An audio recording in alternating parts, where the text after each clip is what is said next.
ijambo ry'Imana mu Bagalatiya gatandatu n'icumi na kane. Dukura ijambo Imana yashatse kuko turiganira. Ni Abagalatiya, urwandiko Pawulo yandikiye Abagalatiya gatandatu no ku icumi na kane. Aravuga ngo ariko njyeweho nkiratana ikindi keretse umusaraba w'umwami wacu Yesu Kristo watemye ko iby'isi bimbera nk'ibibambwe nanjye kabera iby'isi nk'ubambwe. Amena. Amena. Mwami Imana ishobora byose, mu izina rya Yesu Kristo umwami n'umukiza wacu, turagushimiye kandi turaguhimbaje kuko uyu mwanya nawe ubaye kandi uwutanze. Dore duhagaze imbere y'ibihugu n'amahanga, abantu bari mu mahanga hirya no hino barimo barakurikira ubutumwa bwiza. Turagusaba ngo udufashe, tange ijambo wumvise kuruta uko twebwe dushobora kumvisa. Aya masaha yacu uyabemo kandi uzaza umusaruro mu mitima y'abakristo, mu izina ryawe Yesu umwami wacu. Amena. Amena. Turavuga hejuru y'ijambo ryitwa umusaraba, umusaraba wa Kristo. Umusaraba uwo muririmbyi umwe yashoboye kuvuga ngo uwo musaraba we wabaye ihuriro ngo ry'amoko yose, ry'amahanga yose, ry'abakijijwe byose. Niwo duhuriraho ibihugu byose, isi yose, abantu bakiriye Yesu Kristo umwami n'umukiza wacu. Ahandi kandi uwo musaraba ni ibendera ry'abakirisitu. Naho tubonanira, naho tuduhurira abaturuka muri biriya bihugu byose mwashoboye kuvuga hariya, bose ku isi nta handi baza bahurira bagira ikintu baza bahuriramwo, ni mu musaraba wa Kristo. Amen. Rero umusaraba wa Kristo tuwuganireho, tuvugeho icyo utumarira n'icyo ushobora kudukorera. Umusaraba wa Kristo ni imbaraga z'ubutumwa bwiza. Iyo ubutumwa bwiza buvugwa, baba buvuga hejuru y'ibintu by'umusaraba. Umusaraba ni ibyiringiro by'abakristo. Yego. Mwami Yesu yaravuze ngo nimara kumanikwa ku musaraba nzirehereza amahanga yose. Amahanga yose naho bazahurira. Ese ijambo umusaraba ryonyine ubwaryo ni iki? Umusaraba ni ibyo duhura nabyo ku bwa Kristo mu rugenzi dufite hano muri iyi si. Tukagenda duhura n'ibituza, ibitwimira, ibidusitaza, ibituremerera, bitugora, bituraza ku ijoro, bitubuza amahoro kugira ngo biduteshe urugendo rwacu twatoye rwo kuja mu ijuru. Nguwo umusaraba dufite twikoreye. Ariko Bibiliya ivuga hejuru y'imisaraba itatu. Reka tuvuge hejuru y'imisaraba itatu Bibiliya izishobora kutubwira. Hariho umusaraba, icyo Bibiliya uvugaho mu isezerano rya kera. Turareba umusaraba wa Kristo, turareba n'umusaraba wawe. Bibiliya niko izitubwira. Mu isezerano rya kera umusaraba, iyo umuntu yamanikwaga ku musaraba kuko wari uw'ibivume, umuntu wese ucumuye hari igihano gihwanye no kumushira ku musaraba akabambwa. Yari umusaraba bari barakoze barayibika kugira ngo baze bayimanikaho abacumuye. Noneho umuntu yacumura bakaja kuwuzana bakamumanikaho, ikivuma agasekwa agaseba hanze, akamanikwa kwa rubanda ku mugaragaro ku nzira, abantu bose bakamubona agaseba. Nicyo gituma ngo uwo musaraba wari uteye ubwoba cyane. Iyo umutambyi yakoraga visite mu bantu yahoraga awushyira ku rutugu akagenda aca mu ngando areba abacumuye, kuko yari afite uri mu natumimu byamurangiraga ibyaha by'abantu bakoze. Abantu bagakuka umutima bakavuga bati umusaraba ubwuje ukaba winjiye muno mwacu, ntabwo dusiga amahoro, uriya musaraba ntudusiga turi umukwiro, uradukuramwo abantu. Nuko baje kugira amahirwe kubw'ubuntu bw'Imana, bakabona umusaraba urasohotse mu nzu nta usohokanye, bose bikagaragara kuko babaye abere, bakanezerwa bagahimbaza Imana. Erega umusaraba wa kera wari uwo gukuramwo, ariko umusaraba wa Kristo uwo ngo ni uwo kongera, ni uwo guhamagara, ni uwo kuzana. Haleluya. Amen. Abantu bamaze kuribwa n'inzoka mu butayu z'ubusangwe z'isumu, barataka cyane, bararibwa, bagira agahinda cyane, bararibwa. Ariko Mose Imana iramubwira ngo kugira ngo buriya buribwe bushire, genda ucura inzoka ise nazo uyimanike ku giti, umuntu wese uyireba arakira, buriya buribwe bwa ziriya nzoka zabariye. Yego. Acura inzoka y'umuringa imanika mu butayu, abwira abantu kunamuka ngo bayirebe. Ariko rero byari bigoye kuko batinyaga ikintu cyitwa umusaraba. Kuvuga umusaraba cyari ikizira, kwari ukuvuga ijambo ribi riteye ubwoba, ntibakundaga ko kuvugwa. Nicyo gituma Mose yavuze nimwunamuke murebe uriya musaraba, iriya nzoka imanitswe hejuru, kugira ngo mukire ubwo busangwe bw'izo nzoka zabariye. Birabagora, barananirwa, banga kunamuka, abantu inzoka zirabamara, abunamutse bose bakira. Nicyo gituma umunsi wa none tubwira abantu ngo dore umusaraba, nimwunake murebe umusaraba, niho turadukirira, bikabagora, bikabananira. Ariko saravuga ngo kuko Mose yamanitse inzoka ku giti, niko n'umwana w'umuntu nawe akwiye kumanikwa, uzamureba wese azakira. Amen. Wakuragamwo abantu ugenda ugabanya, kuko abantu bari bashize, ariko rero n'ibyaha bagapfa bakawubambwaho. Yego. Ko wari uteye ubwoba, wari akaga, wari igihano, wari ikivume. Ariko rero turebe umusaraba wa Kristo nawo. Haleluya. Amen. Kristo yaravuye mu ijuru akaza muri iyi si yacu, urugendo rwe atera intambwe ava mu ijuru aza muri iyi si, yarahaye agenda ku musaraba. Yesu yaje aja ku musaraba, aravuka urugendo rutaragera iyo rujya, akora imirimo urugendo rutaragera ku cyamuzanye, agera ku ntambwe abapfuye no gukiza ibimuga, ataragera ku ntego y'urugendo rwamukuye mu ijuru. Akavuga ngo nimara kugera ku musaraba nibwo nzirehereza amahanga yose. Urugendo rwe rutaragera ku cyamuzanye no ku ntego yarwo. Umunsi umwe akoranya abigishwa, arabasezera, aravuga ngo ntimuhagarike imitima yanyu, kandi munyizere, kandi mwizere na Data, kuko ngiye kubategurira ahanyu. Ese aho yaragiye ngehe? Aho yaragiye nta handi, yaragiye ku musaraba. Haleluya. Amen. Yaragiye ku musaraba, arabasezera, aravuga ngo ngiye ku musaraba. Hazavuga ngo ngiye kubategurira ahanyu, zagaruka mbajane kugira ngo ahundi namwe tuzabaneyo. Ibyicaro cyahandi byabonekeye ku musaraba. Bantu bakunda ngo yaragiye, ariko arategura ibyicaro, yagiye byabonetse byarangiye. Wa Musa avuga ku musaraba ngo birarangiye, nta kindi cyari kirangiye. Ibyicaro byari bibonetse, hari habonetse icyicaro cyawe n'icyicaro cyanje, n'icyicaro cy'abandi bose bazomwakira, n'abandi bazokizwa.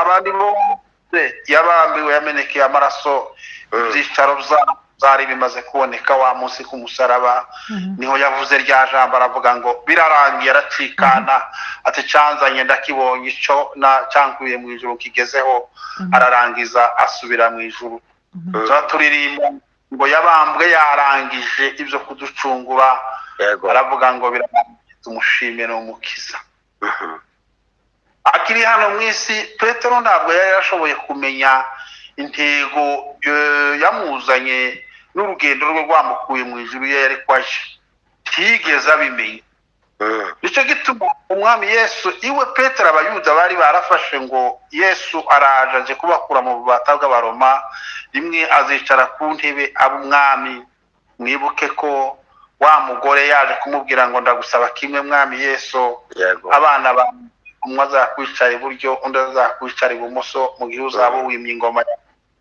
ntibamumenya kandi barabigishwa biwe habe na Petero umunsi Yesu ababwira ati ndaje Yerusalemu umwana w'umuntu araje Yerusalemu kandi ntazagaruka azafatwa azobamba azicwa iyo niyo yari intego ye yarahaye avuga ibizamuzanye agiye gukora ariko Petero utarabimenya aramubwira ngo oh mwami Yesu ntugende sibira reka kugenda kuko atazi igihe kimujana atarazi camuzanye icyo agiye gukora sibira urwo rugendo nturugende ngo uje gupfa mwami Yesu ariko igisubizo Yesu yamushubije kiratangaje rwose asubira inyuma aramubwira ngo subira inyuma Satani tigeze avuga ngo subira inyuma Petero oya yabonye Satani ari we wa Petero ari uhayakoresha ngo ahindukire ndi yabona Petero abona Satani aravuga ngo subira inyuma Satani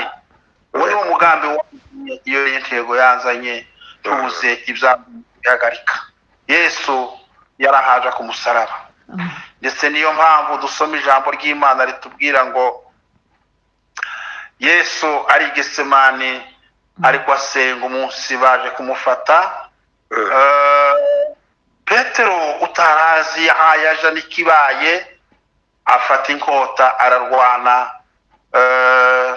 aca umwe ugutwi Yesu aramubwira ngo subiza inkota yawe mu rugobati icyo si cyo iyi ni isaha yaje umwanya wanje urageze ngomba gusohoza ibyari byazanye ariko kubw'amwe kandi dusoma ijambo ry'Imana reka tubwira ngo Yesu amaze kuzuka Petero arabimenya amenya intego ye amenya n'icyamuzanye niho dusoma mu ijambo ry'Imana muri Petero wa mbere 2:24 hakavuga ngo ubwe ngo yikoreye ibyaha byacu mu mubiri we abibambanwa kugira ngo dupfe ku byaha duhere ko tubeho kugukiranuka imibyimba niyo yadukije kuko mwari intama zizimiye ariko mukaba mwaragarukiye umwungeri w'ubugingo bwanyu ari we mukiza wanyu uwo ni Petero wahamye amagambo amaze kumumenya Yesu amaze kuzuka imbaraga z'Imana zimaze kuza muri uyu mwanya ni wo musaraba wa Kristo umusaraba wa Kristo rero nizo mbaraga zacu nibwo bushobozi bwacu nibwo buzima bwacu nizo byiringiro by'itorero niho dukomora izi mbaraga tugendana zihagaze ku musaraba wa Kristo Yesu yabambwe yarangije imirimo ye hanyuma azamuka asubira mu ijuru arangije umurimo iyo ni ijambo haleluya iyo tugendana musaraba iyo tugendana imbaraga zawo tuba twizeye imbaraga zikomeye zibasha kudutsindira biriya bibazo turi mu guhura nabyo yego ijambo rya gatatu rero bikavuga ngo umusaraba wawe iryo jambo umwami Yesu warivuze Yesu yavuze iryo jambo ari muri iyi si yakora imirimo aravuga ngo ushaka kunkurikira si kwa Mungu haleluya ushaka kunkurikira wese ngiri tangazo bahaye ushaka kunkurikira uwiyemeje kunkurikira uwemeye kunkurikira agakunda kunkurikira yikorere umusaraba we ankurikire amena mpamvu yabyo ni iki nuko yaravuze ngo umusaraba. Pawulo yaravuze mu Bakorinto ba mbere 1:18 aravuga ngo ijambo ry'umusaraba kubarimbuka ni ubupfu. Yego. Upfa kwa Mungu. Amen. Imana cyane. Amen. Isi kiswe ubupfu, ubujiji, ubuswa, ubucakara, ububi cyane. Ariko Pawulo aravuga ngo ijambo ry'umusaraba kubarimbuka ni ubupfu. Ariko kandi aravuga kuri twebwe. Oh, haleluya. Haleluya. Oh, kuri twebwe. Twebwe abiswa. Twebwe abakiriye Yesu Kristo umwami n'umukiza wacu. N'imbaraga Imana ihesha. Haleluya. Haleluya. Imana ihesha uwizera wese gukira ikamugisha agakiza. Ikintu isi yanga kuko umubiri utinya umusaraba cyane. Umubiri utinya umusaraba. Uko umusaraba uzuzana ibikomeye, uzuzanira umubiri ibikomeye. Umusaraba uzuzanira umubiri ingorane zikomeye. Umubiri ukananirwa kubyihanganira. Yego. Kuko rero umusaraba wemera ko tunyagwa ibyacu, dusuzugurwa, bikatubwira mu gitabo cy'Abaheburaniya, bakarengana rya jambo umwami Yesu yavuze ngo niba isi yarananze izobanga, niba itarankunze namwe ntizobakunda.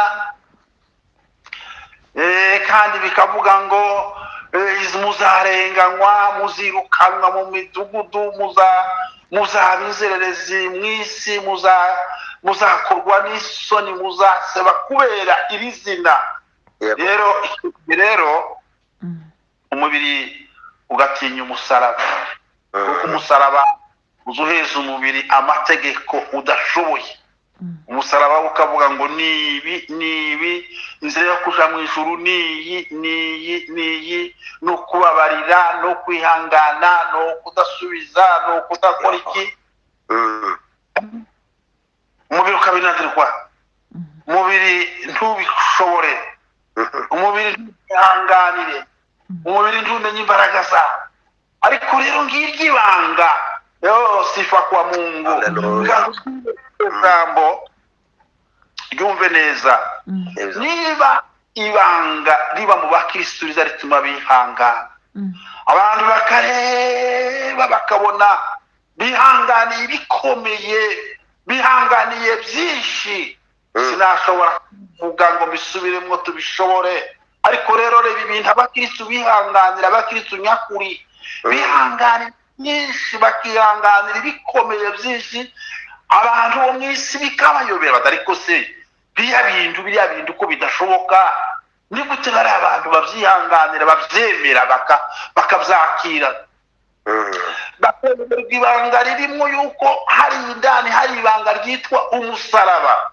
Kuko umusaraba ubashoboza, niwo ubahesha imbaraga, niwo ubahesha ubutwari, niwo ubahesha kwihangana ntibawubone, bagakomeza kurangiza umubiri hari bikupfa nabi, ariko bakaberwa imbaraga zimugize.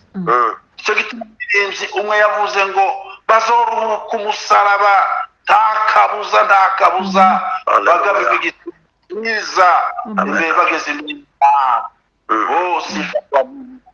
Ni iki Imana ati iyo abonye umusaraba. Umuririmbyi yararirimbye mu ndirimbo zo gushimisha, aravuga ngo munsi y'uwo musaraba ngo nzagumaho iteka. Zahora ngundira uwo musaraba, kuko ni umusaraba. Sifa kwa Mungu.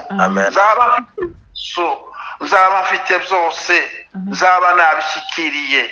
Pawulo niryo jambo yabwiye Abagalatiya, aravuga ngo ariko ngo mu byiratanwa byose uza abantu bagomba kwishimana, ibintu bagomba gukubita ku mutima bakabyishimana, bakabyirata. Abantu birata byinshi, bakirata biriya na biriya, dore isi yigeze, dore umubiri aho ugeze, dore umubiri uza wirata ibyo ushima. Ariko Pawulo aravuga ngo nta kindi ngomba kwirata keretse gusa kimwe, umusaraba wa Kristo. Yavuze haleluya, sifa kwa Mungu. Aravuga ngo uwo musaraba wateye ko iby'isi bimbera nk'ibibambwe. Numva ngo Yesu yabambwe ku musaraba, Yesu nawe hariho ibindi bintu yari kwabamba. Yari afite inyundo y'ijambo ryiwe, biravuga ngo inyundo ni ijambo ry'Imana. Ab'isi bagakurikiza inyundo bakabamba umwami Yesu. Yesu nawe ngo akabamba icyaha, akagikubita imisumari akakibamba. Ngo rw'imihango rwaturegaga ngo yararushanyuye, yarukuyeho atubara nk'abakiranutsi.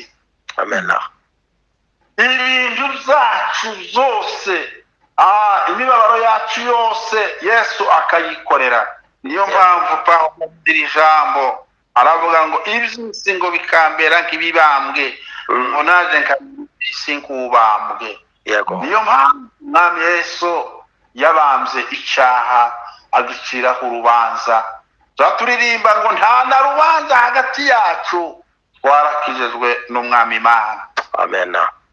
Ibyaha byacu zabambwe ku musaraba, urubanza rwacu ku musaraba. Reka nkubwire ijambo mwene data wayo dukurikirana hano, niba hari imbaraga zitugize, niba hari ubushobozi butugize, babarire bukaduhuza amoko yose n'amahanga n'indimi, tutavuga rumwe, tutagira ururimi rumwe, tudahuye, nta kindi, duhujwe n'imbaraga z'umusaraba. Imbaraga z'umusaraba ziduhuje. Niba tuzoja mu ijuru, tuzaja mu ijuru kubw'umusaraba wa Kristo. Haleluya. Uwo musaraba ngo wabaye ihuriro ry'abakijwe bose. Muririnze akavuga za munsi y'uwo musaraba nzagumaho iteka, naho ibyaje. Biravugwa ngo nubwo wonyagwa imigabane yose, umuntu akanyagwa ibindi byose bishobora kumufasha, ariko ugasigara mu musaraba wa Kristo. Muri uwo musaraba uzawurya. Niko umubyeyi umwe yabajije umugabo munsi Imana bahamagara ngo nibagende baje ku ikanisa, baje gukora imirimo y'Imana. Umugore aramubaza umugabo atari ko hari inzara, hariya ko ntaho tuzohinga, kandi turi abakennanga dufite, tuzashika dutungwa n'iki hariya kuri uriya musozi. Umugabo wiwe afite kwizera aramusubiza ngo tuzorya umusaraba, hariya tuzohatungwa n'umusaraba. Haleluya. Ugira ubwoba data, muri uru rugendo dufite, ntukazukuka umutima. Niba waramaze kwakira Yesu Kristo ngo mwami n'umukiza, kandi niba utaramwakira banguka uzumwakire. Muno hari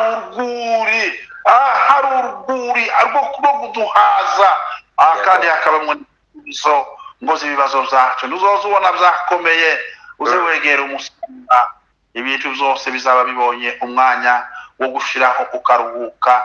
Reka nkubwire ngo muri uwo musaraba habamwo ihumure. Habamwo ihumure ryo guhumuriza imitima y'abakristo, kabuye twabivuze ku munsi w'ejo. Muri uwo musaraba habamwo ihumure. Impamvu nuko ibiturega n'ibidutandukanya n'Imana byaciriweho urubanza, byaciriwe urubanza n'umwami Imana, bikurwaho. Dusigara turi abantu b'imbohore, turi abantu badafite ikirego, nta rubanza dufite ku Mana, kuko umwami wacu Yesu Kristo yaduhaye inzira imwe yo kumusanga, n'inzira yo guca mu musaraba wa Kristo. Pawulo abwira abagalatiya bari bashoboye kuba batarashoboye kumenya umusaraba, ariko arababwira ngo njyewe ndumva nta kindi. Reka nkubwire ngo Pawulo kugira ngo yikorere umusaraba yaciye mu bintu byinshi. Sifa kwa Mungu. Haleluya. Wamusize gusa, wamutesheje Sifa kwa Mungu. Haleluya. Haleluya. Wari umuntu mukuru, wari umuntu ukomeye, wari umukuru mu bafarisayo, wari wemewe intebe mu bayuda mu bantu bakomeye, ariko ngo umunsi umwe ageze mu nzira ya Damasiko gufata ubwoko bw'Imana, ijambo ry'Imana ritubwira ngo umucyo uramutungura, uvuye mu ijuru umukubita hasi, ngo arataka aravuga ngo Sawuli, Sawuli, yumva ijwi rivugira mu ijuru ngo Sawuli, Sawuli, urandenganyiriza iki? Ariko Sawuli urinde mwana, akaba aramubwira ngo uwo urenganya. Hanyuma ubwo abafashe urugendo rwo guca bugufi, haleluya, yongera kwita ku cyubahiro n'ubuhanga n'intebe, arahinduka yikubita hasi. Ijambo ry'Imana riratubwira ngo Yesu aramubonekera aramubwira ngo nawe nzakwereka ibyo uzobabazwa hejuru y'uru rugenzi, hejuru yanjye. Mwami Yesu yaramukuye, Mwami Yesu yaramukuye hariya hantu, haleluya, ariko hasi arageza ahantu abohwaza ijambo ry'Imana, agera ahantu akubitwa, agera ahantu arara ubusa, yirirwa ubusa, arara mu nyanja, arara mu mbeho, aravuga ngo ariko nta kindi kiza kimbabaza, sinita kuri iyi mibabaro ngo mbitekereze ko ari ibintu, ngo ndumva afite umutwaro w'amatorero. Haleluya. Sifa kwa Amen. Iyo mpamvu Pawulo yanditse aya magambo, yari afite ibintu iby'Imana yashoboye kumukorera n'iby'Imana yamukozeho, aca bugufi yika hasi, ngo amare kwika hasi Imana iramutora, iramukoresha, imugira igikoresho cyayo, aba igikoresho cy'Imana, imwuzuzamo ubutunzi bwayo. Hanyuma yiratana ibyo abantu bari bateye umugongo, ibyo abantu basuzuguraga, arabyiratana, jeweho nta yindi mpamvu keretse umusaraba wa Kristo, niwo niratana, niwo cyubahiro cyanje, niwe mbaraga zacu. Amen. Tureba mu matwara mu mami yo mu isi, ingoma uko zigenda, ubwami buganje buza bumanika idarapo, bakamanika ibendera, bakayimanika tukabareberaho ngo iriya ni ibendera yo mu gihugu k'inyanaka. Ibendera yo mu bakirisitu kuva aha ukageza iyi sihekera ni umusaraba. Sifa kwa Mungu. Iyo niyo bendera bwacu, ubwami bunesheje bwacu, bumanika umusaraba, bwamanika umusaraba, tukamenya ngo buriya bwami ngo buranesheje, nibwo bwami buriho. Kuri ubwo rero ngiki kintu tugomba gukora no munsi wa none, tugomba kuwisunga, tukagenda tukicara munsi yayo. Reka mpamagara abataramenya, sifa kwa Mungu, bari abatarumva, bari abataramenya ibi bintu, baze bakire Yesu Kristo umwami ngo mukiza wabo. Reka mbwire nawe uri mukumva umusaraba ukuremereye, ugashaka wabuturaho wawegeka, oya, dutegereje Yesu muri ibyo yavuze ngo bazoruhuka umusaraba, nta kabuza niwe tuzashobora gushikiriza imisaraba yacu. Umusaraba uriya nawe afite umusaraba wiwe, uriya nawe afite umusaraba wiwe, ariko twese umwami Yesu arabizi kandi aradukurikira, ariko dutegereje kuko tuzageza ku iherezo, nagaruka niwe uzaturuhura uwo musaraba. Umusaraba ni imbaraga zacu, n'ibyishimo byacu, n'ubushobozi bwacu, n'ibyiringiro byacu. Tuzaja mu ijuru twuririye ku musaraba, tubayeho twuririye ku musaraba, dutuye ku musaraba, tubaye ku musaraba, ducumbitse ku musaraba, uwo musaraba wa Kristo. Umuririmbyi yavuze ngo niho nifuza rwose guhora mpagaze, kandi ngo nzaguma iteka, ngo naho nabura ibyanje, ngo nzawubonamwo inyungu. Uwo musaraba wa Kristo ni uzumuriza imitima, waraye nabi, wiriwe nabi, wagowe, umutima washigutse, intekerezo zagusize, ibibazo byagwiye, nta kindi kizabihoja kizabikuraho ni umusaraba wa Kristo. Uzawisunga umusaraba wa Kristo, pfukamira Imana, mwami Imana, umpishurire uwo musaraba. Ubonye bose babibonye umuti. Ndifuza ko wawisunga, kuko niho tubonera agakiza, niho tubonera imbaraga, niho tubonera ubushobozi. Abakristo ndagusaba ngo mwihangane mwene data, wikorere uwo musaraba. Imana niyo yabishatse, Imana niyo yabikunze, kandi irakurinda gororere, kuko izagororera abikoreye umusaraba bakawugeza ku iherezo. Imana kandi Imana iduha umugisha. Iryo bendera ryacu n'ibyiringiro byacu. Tugifite umusaraba turacyafite Yesu, tugifite umusaraba dufite byose, tugifite umusaraba dufite insinzi, dufite kunesha. Mwami Yesu, tuzageraho turaguhabwa ingororano bihanganiye. Reka dusenge Imana. Imana ibuze tumenye kuko tuwufite, kandi tugira imbaraga zo kubihanganira no kubikorera. Tumutegereze kuko tukaruhuka. Fatika aje dusenge Imana, twinginge Imana kugira ngo Imana ibuduhishurire ubutunzi, ubuzima no kuhishurirwa ukawumenya. Ubwo rero ubumenye kuko ushigikiwe n'imbaraga zikomeye. Mwami wacu Kristo, mu izina asumba byose, turi imbere yawe, turagushimiye ku butumwa. Kandi genda ubukwize, genda ubwumvise, abantu bashobore kubutekerezaho, bashobore kumenya umusaraba, bamenye n'akamaro n'icyo waje kudukora, n'icyo wabidukorera, n'ubushobozi bwawo n'imbaraga zawo.